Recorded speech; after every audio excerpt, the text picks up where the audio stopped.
Assalamualaikum warahmatullahi wabarakatuh. Om Swastiastu. Yang terhormat Ibu Fadila Margasati selaku dosen pengampu mata kuliah. Pada kesempatan kali ini, saya akan mempresentasikan proposal saya dengan judul Analisis Tingkat Risiko Usaha Tani Jagung atau JMSL di Desa Kenyayan, Bakauheni, Lampung. Sebelum lanjut, izinkan saya memperkenalkan diri terlebih dahulu. Perkenalkan, nama saya Niluh Widya Puspitasari, NPM 2754019 dari program studi D4 Agribisnis Pangan semester 4. Adapun pokok bahasan dalam presentasi kali ini yaitu yang pertama latar belakang, yang kedua perumusan masalah, yang ketiga tujuan penelitian, yang keempat kerangka pemikiran, yang kelima hipotesis, dan yang keenam manfaat penelitian. Langsung saja pada bagian pertama yaitu latar belakang. Indonesia merupakan negara agraris di mana masyarakat banyak mengusahakan sektor pertanian. Salah satunya sektor tanaman pangan. Subsektor palawija. Jagung menjadi komoditi palawija utama yang banyak dibudidayakan oleh masyarakat. Mulanya, jagung hanya dimanfaatkan sebagai bahan pangan untuk memenuhi kebutuhan karbohidrat, baik secara langsung maupun secara tidak langsung. Dalam usaha budidaya, pertanian, suatu usaha tani tidak luput dari ketidakpastian dan risiko yang akan terjadi. Begitu pula dalam mengembangkan usaha tani. Input dari berbagai risiko dan ketidakpastian yang mana dihadapi oleh petani. Menurut Haris 2013, dalam usaha budidaya pertanian, risiko produksi dan risiko harga adalah risiko yang paling sering terjadi. Adanya risiko produksi dapat dilihat dengan adanya variasi produksi dan produktivitas fluktuatif. Adanya risiko produksi lebih lanjut mempengaruhi pendapatan dan keuntungan yang diperoleh oleh petani. Risiko usaha tani adalah terjadinya kemungkinan kerugian dalam suatu usaha tani. Namun, sampai saat ini, besarnya keuntungan dan risiko yang diterima petani belum diketahui.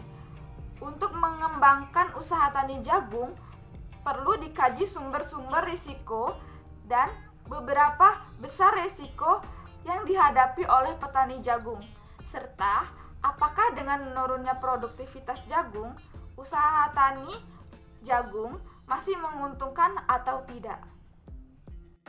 Yang kedua yaitu perumusan masalah.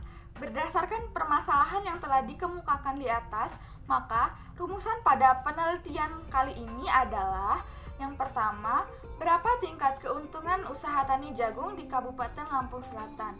Yang kedua, bagaimana tingkat risiko harga yang telah diterima petani pada usaha tani jagung di Kabupaten Lampung Selatan.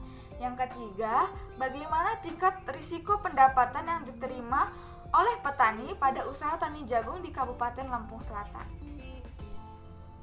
Yang ketiga, tujuan penelitian. Berdasarkan rumusan masalah di atas, tujuan penelitiannya yaitu yang pertama, mengkaji keuntungan usaha tani jagung di Kabupaten Lampung Selatan. Yang kedua, untuk mengetahui besarnya risiko harga yang diterima oleh petani pada usaha tani jagung di Kabupaten Lampung Selatan. Yang ketiga, untuk mengetahui besarnya risiko pendapatan yang diterima oleh petani pada usaha tani jagung di Kabupaten Lampung Selatan. Yang keempat yaitu manfaat penelitian. Adapun kegunaan yang diperoleh dari penelitian ini adalah yang pertama, meningkatkan kemampuan petani untuk mengkaji dan memecahkan masalah yang dihadapi dalam meningkatkan usaha tani jagung. Yang kedua, bagi peneliti, penelitian ini sebagai tambahan pengetahuan bagi penulis tentang risiko usaha tani jagung. Yang ketiga, bagi pihak-pihak yang membutuhkan, hasil penelitian ini diharapkan dapat menjadi salah satu sumber informasi, wawasan, dan pengetahuan, serta sebagai acuan bagi penelitian berikutnya. Yang kelima, kerangka pemikiran.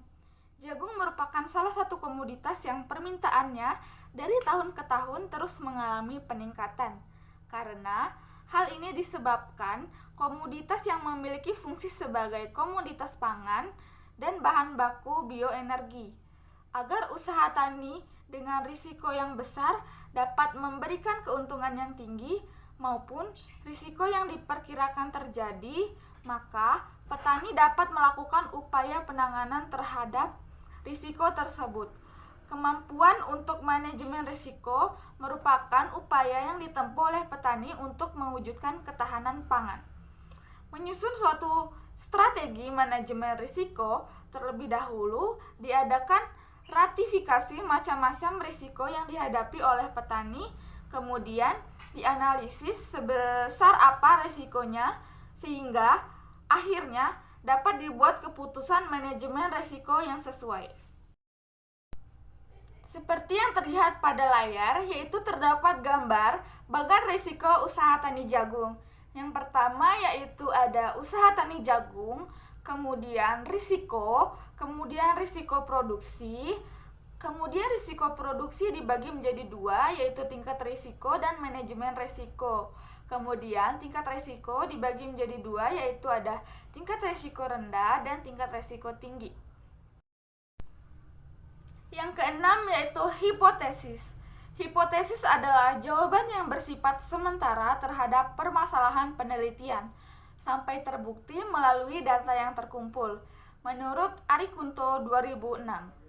Menurut Mohnazir 1993 menyatakan hipotesis adalah jawaban yang bersifat sementara terhadap masalah penelitian yang kebenarannya harus diuji secara empiris.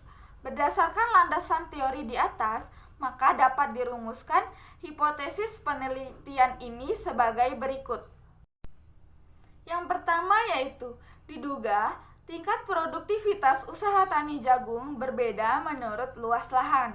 Yang kedua, diduga luas lahan berpengaruh terhadap tingkat produktivitas usaha tani jagung.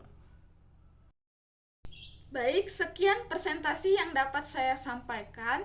Sampai jumpa pada pertemuan berikutnya yang akan membahas tentang bab 2.